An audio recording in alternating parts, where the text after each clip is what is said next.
నమస్తే. ఏ పోరాటమైనా సమాజంలో అణిచివేత నుంచే మొదలవుతుంది. సమాజంలోని అక్కడ ఉన్న బలవంతులు బలహీనులపైన దాడులు చేయడం, వాళ్ళకి సంబంధించినంత వరకు వాళ్ళ శ్రమ దోపిడీని చేయడం, ఇలాంటి ఘటనల నుంచే ప్రజా పోరాటాలు కానీ అక్కడ ఉన్న సమాజం నుంచి ఒక వ్యతిరేకత ఫామ్ చేసుకొని ఒకరికి ఉంటేనేమో కోపం, ఒక గుంపుకుంటేనేమో ఉద్యమంగా మారి ఆ ఉద్యమం ఒక దశలో హింసాత్మకంగా మారే అవకాశాలు కూడా చాలా వరకు ఉంటాయి. ఇలాంటి ఘటనలతోటే ఈ దేశవ్యాప్తంగా నక్సలైట్ ఉద్యమాలు కావచ్చు, మావోయిస్ట్ ఉద్యమాలు కావచ్చు, రైతాంగ ఉద్యమాలు కావచ్చు, కార్మిక సంఘాలకు సంబంధించిన ఏ ఉద్యమం అన్నా కావచ్చు, ప్రతిసారి ప్రభుత్వం ఆ ఉద్యమాల్ని అణిచివేయడానికి వాళ్ళని నక్సలైట్లుగానో లేకపోతే మావోయిస్టుగానో లేకపోతే సంఘ వ్యతిరేక శక్తులుగానో ముద్ర వేస్తూ ప్రతి దశలో వాళ్ళని అణిచివేసే ప్రయత్నమే చేస్తుంది.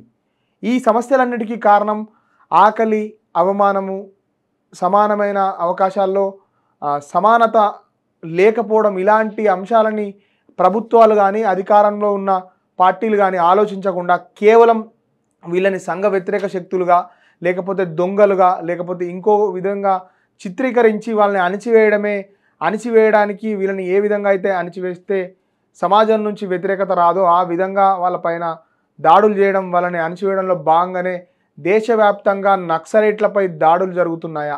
నక్సలైట్లు అంటే ప్రజల కోసం, ప్రజల చేత అంటే ప్రజల కోసం పోరాడే వ్యక్తులుగా, ప్రజాస్వామ్యంలో ఓటు ద్వారా రాజ్యం వస్తుందని నమ్మే సిచ్యువేషన్ నుంచి ఈ ఓట్ల ద్వారా రాదు, రాజ్యం రావాలంటే బ్యాలెట్లతో ఈ రాజ్యాన్ని మనం స్థాపించలేము, కాబట్టి బుల్లెట్లు మాత్రమే దీనికి సంబంధించినంత వరకు ఒక సమాజాన్ని స్థాపిస్తాయని చెప్పి రష్యాకు సంబంధించిన కానీ చైనాకు సంబంధించినంత వరకు ఒక కమ్యూనిజం తెలంగాణ రాష్ట్రంలో కానీ ఉమ్మడి ఆంధ్రప్రదేశ్ రాష్ట్రంలో కానీ దేశవ్యాప్తంగా బలం చేకూరింది.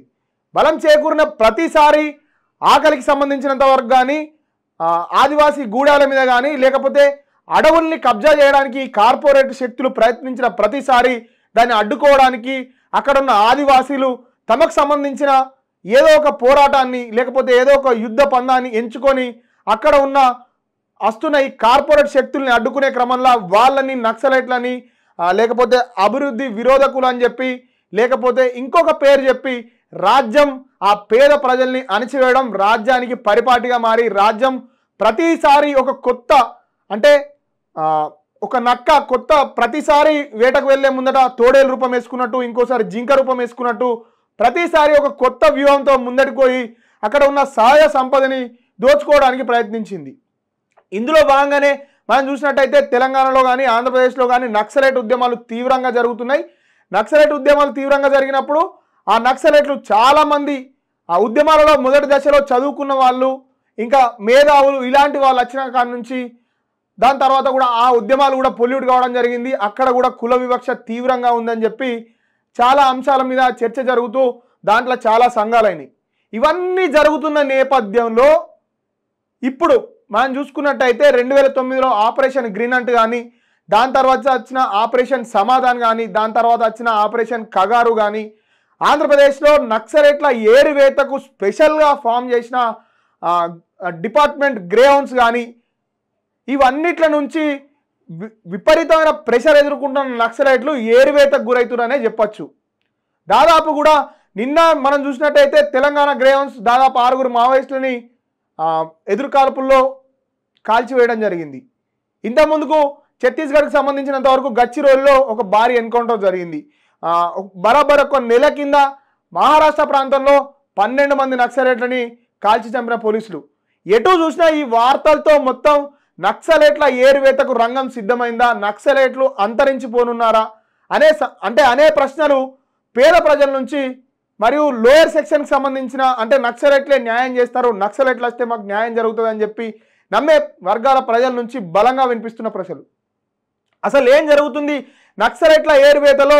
తెలంగాణకు సంబంధించిన గ్రేహౌండ్స్, తెలంగాణకు సంబంధించిన ఎన్ఐబి, తెలంగాణకు సంబంధించిన ఎస్ఐబి ఏ విధంగా కేంద్ర బలగాలకు సమాచారం ఇస్తుందని చెప్పి నక్సలైట్ పార్టీకి సంబంధించినంత వరకు వాళ్ళకి సంబంధించి ఒక ప్రతినిధి తెలంగాణ రాష్ట్ర ప్రభుత్వం నక్సలైట్ల ఏరువేతకు పూర్తిగా కేంద్రానికి సహకరిస్తుంది, ప్రజా ప్రభుత్వాన్ని స్థాపిస్తామని చెప్పిన రేవంత్ రెడ్డి గారి ప్రభుత్వం నక్సలైట్ల ఏరువేతకే మొగ్గు చూపుతుందనే విధంగా నక్సలైట్ల నుంచి ఒక వాదన వినిపిస్తుంది.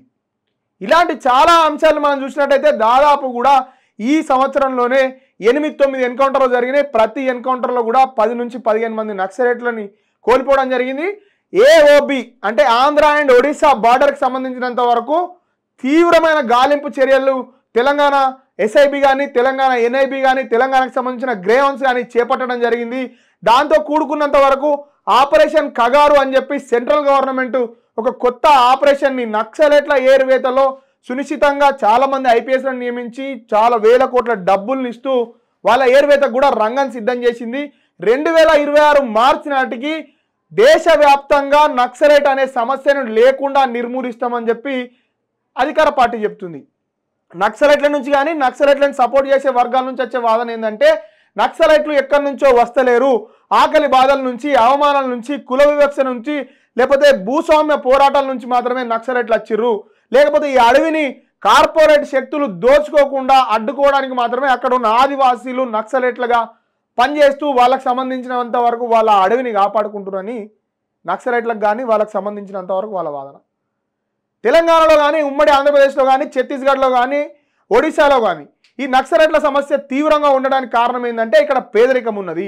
ఈ పేదరికం నుంచి, ఈ ఆకలి బాధల నుంచి, ఈ నిరుద్యోగం నుంచి, ఇక్కడ చదువుకు సరైన విలువ లేదని చెప్పి యూనివర్సిటీలలో చదువుకున్న వాళ్ళు కూడా నక్సలైట్లలో కలిసిర్రు. నక్సలైట్ ఉద్యమాల్ని ముందటికి నడిపిన రోజులు దాదాపు కూడా తెలంగాణకు సంబంధించిన కొన్ని ప్రాంతాల్లో అప్రకటిత ప్రాంతంగా తెలంగాణని ప్రకటించి ఎన్కౌంటర్ల మీద కూడా విచారణ జరగకుండా అప్పుడున్న ఇందిరాగాంధీ ప్రభుత్వం కావచ్చు, లేకపోతే అప్పుడున్న కేంద్ర ప్రభుత్వం కావచ్చు, ఏదైనా ఒక ప్రయత్నం చేసిందంటే ఏ లెవెల్లో ఇక్కడ రైతు చైతన్యం అనేది ఉండే. జగిత్యాలకు సంబంధించిన జైత్యాత్ర అని చెప్పి ఇక్కడ మొదలైతే దేశవ్యాప్తంగా అది ఒక సంచలనమైన విధంగా దాని మూమెంట్ వస్తుందని చెప్పి దాన్ని అణిచివేయడానికి అప్పటి కేంద్ర ప్రభుత్వం ఏ విధానాలను అవలంబించిందో చాలామందికి ఇయ్యలో ఉన్న సమాజానికి తెలియదు. ఇలాంటి చాలా కీలక అంశాలని మనం చూస్తున్న క్రమంలో నిన్న భద్రాచలానికి సంబంధించినంత వరకు పినుపాక అనే దగ్గర దాదాపు 6 మావోయిస్టులు చనిపోవడం జరిగింది. ఛత్తీస్గఢ్కి సంబంధించినంత వరకు 12 మందిని, ఇంతకుముందు గత నెలలో మహారాష్ట్రకు సంబంధించిన గచ్చిరోలిలో దాదాపు 15 మందిని చంపేస్తూ మావోయిస్టులకు అన్ని భారీ ఎదురు దెబ్బలుగా చెప్పచ్చు. ఈ సంవత్సరంలోనే దాదాపు 11 ఎన్కౌంటర్ దాకా జరిగినాయి. ప్రజలలో మావోయిస్టుల మీద నమ్మకం సన్నగిల్లుతుందా, లేకపోతే వీళ్ళు ఇంకా కూడా పాత విధానాలను అవలంబిస్తూ ఈ సోషల్ మీడియా జమానాలో వాళ్ళకు సంబంధించిన భావజాలాన్ని వాళ్ళు ప్రాప్తి చేసుకోలేక ఓన్లీ అక్కడ ఉన్న కొందరే లిమిటెడ్ పీపుల్సే వాళ్ళ వయసు మీద పడడం ద్వారా వాళ్ళు వృద్ధులుగా మారి పోలీసులకు సంబంధించినంత వరకు ఏరువేతలో బలవుతున్నారా అనే విషయాలు తీవ్రంగా చర్చ జరుగుతుంది. ఇలాంటి సందర్భంలోనే తెలంగాణ రాష్ట్రానికి సంబంధించిన సిపిఐ పార్టీ కూనంనేని సాంబశివరావు గారు ఒక స్టేట్మెంట్ ఇవ్వడం జరిగింది. ఈ నక్సలైట్ల ఏరివేత చాలా అంటే నక్సలైట్ల పేరుతో ఏరివేత అనేది కరెక్ట్ కాదు, ఇవన్నీ కూడా ప్రభుత్వం చేస్తున్న హత్యలుగానే చూడొచ్చు అని చెప్పి తను చెప్తూనే ఈ ప్రభుత్వంలో ఉంటూ అతను కూడా ఈ ప్రభుత్వానికి మద్దతు ఇస్తున్నా, మరి నక్సలైట్లకు సంబంధించిన ఏరివేతాన్ని సమర్థిస్తున్నా అనే విషయం క్లారిటీ లేదు. ఇలాంటి చాలా ఘటనలు ఇప్పటికే మనం చూసినట్టయితే మొన్నటికి మొన్న నక్సలైట్లు ఏం చేసిరు, ఒక ఇన్ఫార్మర్ అనే పేరుతో ఒక దళిత బిడ్డని తీసుకుపోయి చంపేసిరు. ఈ నక్సలైట్లు ఎవరైతే ప్రజల కోసం పనిచేస్తున్నామని చెప్పి, ఎవరైతే మేము భూములు రక్షిస్తాం, మేము ఎవరైతే బడా బాబుల నుంచి తాడిత పీడిత వర్గాలకు సంబంధించిన ప్రజలకు మేము ఒక సెక్యూరిటీగా ఉంటామని చెప్పి నమ్మకం ఇవ్వాల్సిన వాళ్ళే అలాంటి దాడులు చేయడం, హింస ఎవరు చేసినా హింసనే, అది రాజ్యం చేసిన హింసనే, లేకపోతే వీళ్ళు నక్సలైట్లు చేసిన హింసనే. ఆ హింసని ఏ సభ్య సమాజం కూడా యాక్సెప్ట్ చేయదు. ప్రజాస్వామ్యంలో హింసకు చోటు లేదు.